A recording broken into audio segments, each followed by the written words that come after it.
how the need for acceptance can slowly kill your spirit.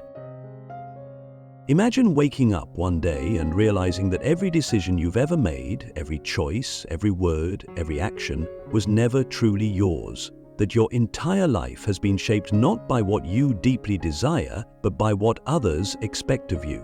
That your dreams, your beliefs, even your personality have been carefully molded to fit into a version of yourself that the world finds acceptable.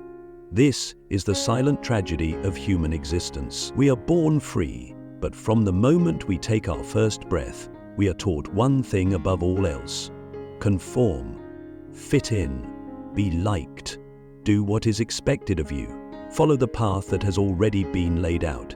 Because if you don't, you risk rejection. And rejection, to the human mind, feels like death.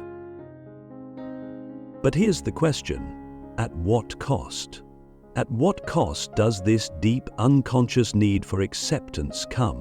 What happens to your soul, to your spirit, when you spend your entire life trying to be what others want you to be?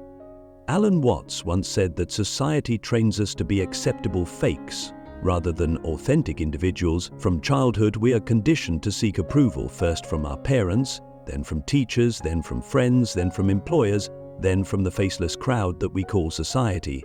We are rewarded when we meet expectations, punished when we don't.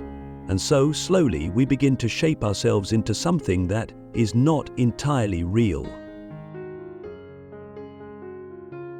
Click subscribe to this channel to get more profound insights. At first, it seems harmless. A small compromise here, a slight adjustment there. But over time, these small compromises add up. You suppress your opinions to avoid conflict. You pursue careers that others deem respectable, not ones that set your soul on fire. You wear masks, not because you love them, but because they protect you from judgment. And one day, you wake up and realize you don't even know who you are anymore. But here's the terrifying part. This process happens so gradually that most people never notice it. They live their entire lives playing a role, believing that this role is who they are. They convince themselves that their desires are truly their own, when in reality they are just echoes of societal expectations. And when they feel empty, when they feel lost, they don't know why. They assume something is wrong with them, but the truth is simpler. They have spent so much time being what others wanted them to be that they have forgotten what it means to be themselves. So here's the real question. If you stripped away everything that was placed on you, every expectation, every societal norm, every fear of rejection, who would you be? Would you still want the same things? Would you still live the same life? Or would you discover that the person you truly are has been buried beneath layers of conditioning? The invisible chains, how approval becomes an addiction. The need for acceptance is not just a desire, it is an addiction. It starts small, almost unnoticeable. As children, we learn that smiling when praised earns us warmth, that obedience brings approval, that blending in keeps us safe. And because we are wired for survival, we internalize this lesson deeply. Our ancestors depended on the tribe for protection. To be cast out meant death. That primal fear still lingers in us today, even when the stakes are no longer life or death. At first, it doesn't seem like a problem. Seeking approval feels good. Being liked feels good. We tell ourselves that we are just being considerate, just adapting, just making life easier. But what happens when approval becomes the foundation of our self-worth? What happens when every decision we make, every word we speak, every thought we entertain is filtered through the question, will they accept me for this?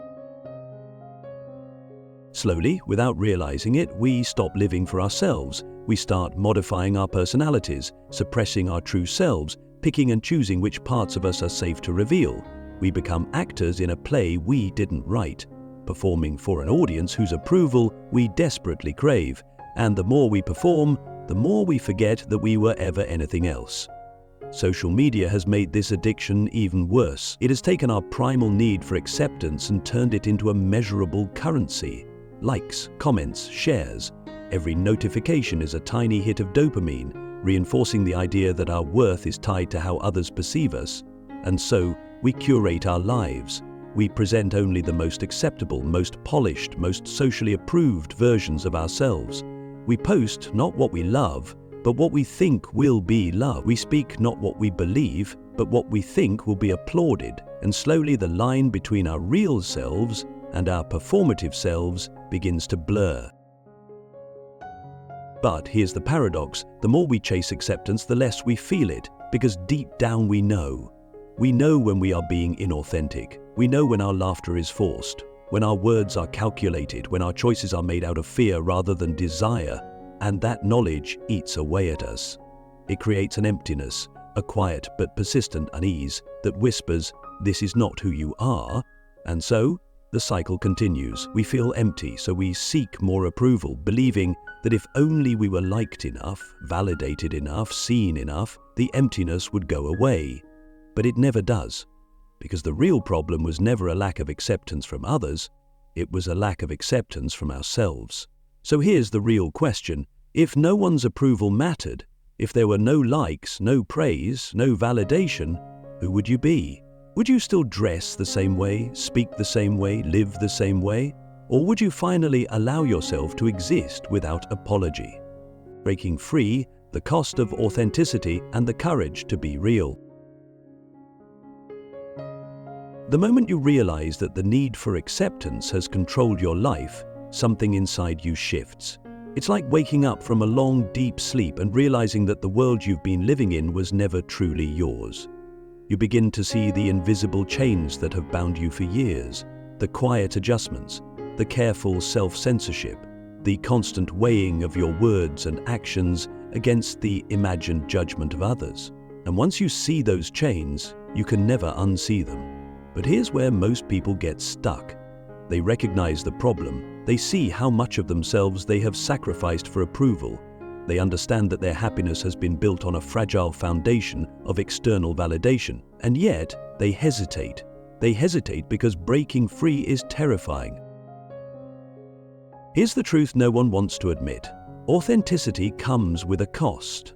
The moment you stop shaping yourself to fit the expectations of others, you will lose people. Some will be confused, some will be uncomfortable, some will outright reject you. Because when you stop playing the game, when you stop seeking approval, you become unpredictable.